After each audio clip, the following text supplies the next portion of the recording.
Imagine a place designed specifically to counteract gravity.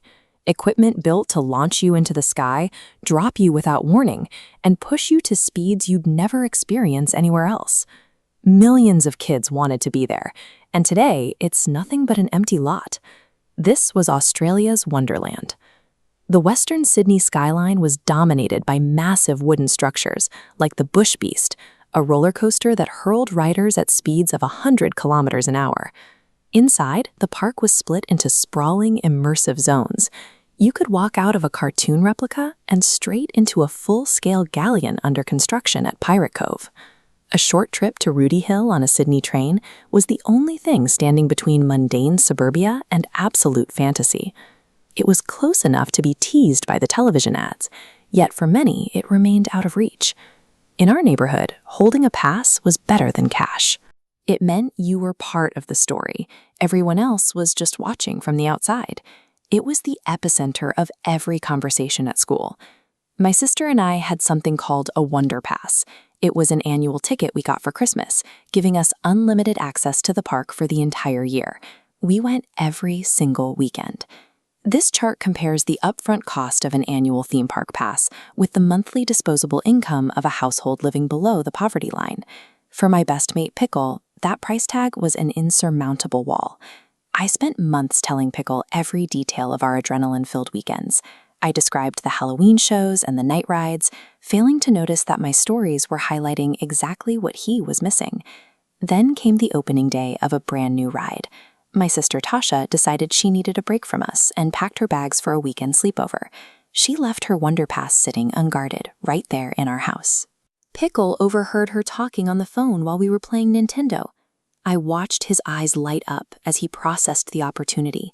He leaned over and whispered a plan. We take Natasha's pass, sneak out, and go to Wonderland on Saturday morning. Pickle wasn't looking to cause trouble. He just wanted to see the things I'd spent months describing.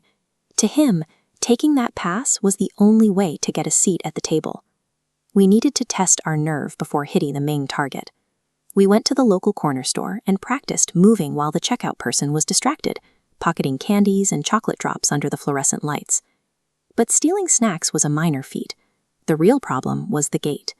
We had to figure out how to make a scruffy, unkempt boy look enough like a girl named Natasha to satisfy a gate attendant.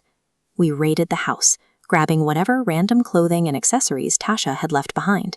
We had to construct an entirely new identity out of spare parts and mismatched fabrics.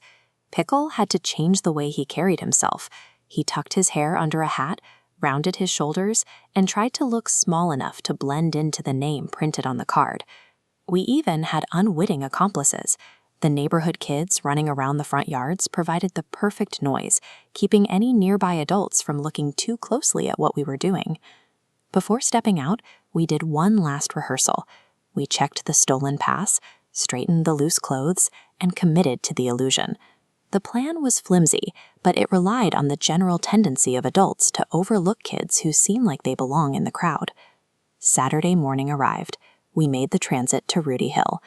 The confidence of the bedroom blueprint evaporated the second we saw the massive entrance gates looming over us. The sensory overload hit immediately. The roar of the roller coasters, the churning water of the river rapids, and the sheer volume of the crowds compounded the anxiety of the turnstiles. We stepped up to the line.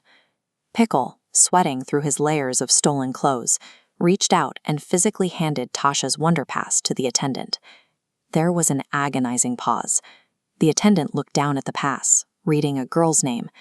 Then they looked slowly back up at the nervous kid standing right in front of them.